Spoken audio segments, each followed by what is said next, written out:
Welcome to இலாஸ் cooking. இன்றைக்கி என்ன ஸ்பெஷல்னு பார்ப்போமா? வாங்க போகலாம் வீடியோக்குள்ளே. இன்றைக்கி ரெசிபி வந்து ஓமவல்லி இலைன்னு சொல்லுவாங்க. கற்பூரவல்லி இலையை வச்சு ஒரு டீ எப்படி பண்ணுறதுன்னு பார்க்கலாம். இதற்கு தேவையான பொருட்கள் வந்து நான் 3 பேருக்கு டீ போடுறேன்.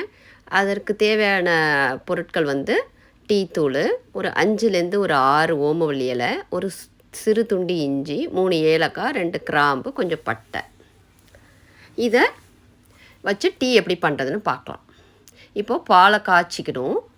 பாலை காய்ச்சிட்டு அதோட ஒரு ஒரு அரை டம்ளர் தண்ணியில் நல்லா கொதிச்ச அப்புறம் இந்த நம்ம எடுத்து வச்ச பொருட்கள் எல்லாத்தையும் போட்டு சீனியையும் போட்டு நல்லா தேவையான அளவு சீனி போட்டு நல்லா கொதிக்க விடணும். நல்லா கொதித்ததுக்கப்புறம் அதை அப்படியே எடுத்து நம்ம காய்ச்சின பாலில் ஊற்றிட்டு அதை நல்லா கொதிக்க விடணும். திரும்ப நல்லா கொதிச்ச அப்புறம் அந்த டீ தூள் சாறு நல்லா இறங்கிடும். நமக்கு தெரியும். நான் ஆக்சுவலாக கொஞ்சம் டீ தண்ணியாக வச்சுருக்கேன். ஏன்னா கோல்டாக இருக்கும்போது பால் வந்து கொஞ்சம் அதிகமாக சேர்த்துக்கக்கூடாது. அதனால் கொஞ்சமாக நான் கலந்துருக்கேன்.